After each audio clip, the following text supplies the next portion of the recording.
this concept is not new. It's been around for about 2,500 years and actually started being studied by the Greeks and Romans. As they started to study what actually worked for effective communication, they wrote it down and made it kind of a study.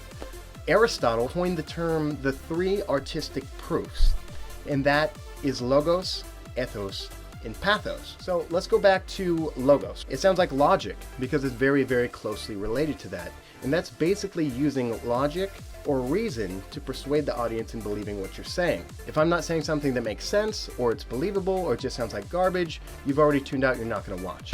There's a number of ways to incorporate this into your speech. You could tell a story. What happened? How I was told to present on a whim with no preparation. How I almost died.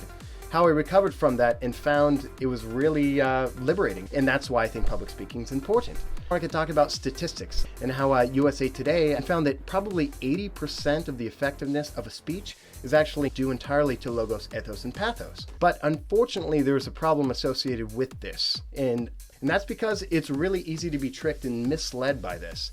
For instance, everything I just said above was completely made up. All the facts, figures, and stories were just made up. So ethos, simply put, it aims to appeal or persuade the audience by the credibility and character of the speaker.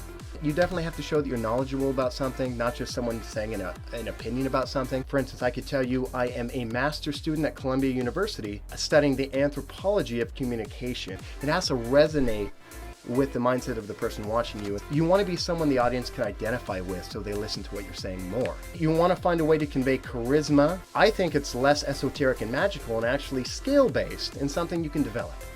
I could say things about the USA or about hating or liking one of our leaders or about shared goals as a country or shared religious identity, right? I could say words like under God, our country, our values, to elicit some feelings of camaraderie between you and me so you'll believe me more. And finally, just the easy outside appearance. You know, do you have makeup on? Did you do your hair? Are you wearing the right outfit? Are you saying the right words and saying it with clear enunciation and pronunciation? As you can see, a lot of this is about emotions. It's starting to get more towards away from facts but more towards people's feelings. That's exactly what the Greeks thought too. The third topic I wanted to discuss is pathos. And pathos is basically the appeal or ability to persuade someone based on using emotion.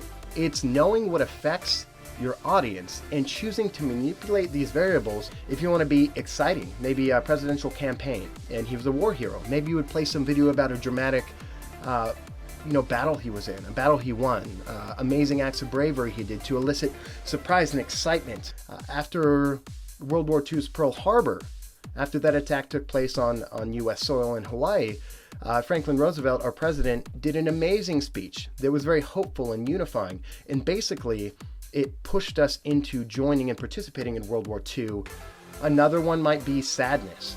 I could tell you about a story, how it hit really close to home and why it's important to me, because I had one of my best high school friends actually get involved in opioids, start smoking them, transition to heroin, and actually found himself dead in his mom's bathroom.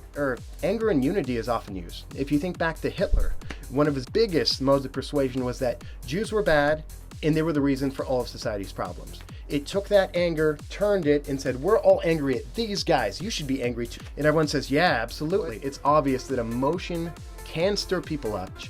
A great example of this is the late great Charlie Chaplin in his movie The Great Dictator. He was actually acting as Adolf Hitler, and he did, I think, a 5-minute speech in fake German. It was completely made up.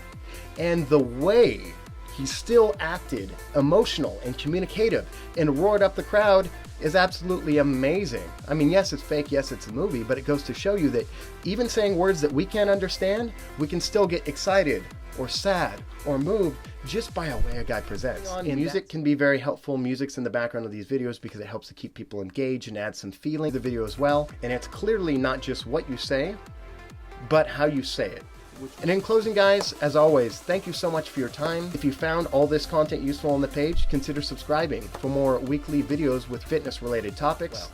And finally, guys, I'm going to leave you a quote about being original in all of your endeavors, whether it's talking to a girl, talking to your parents, talking to your boss.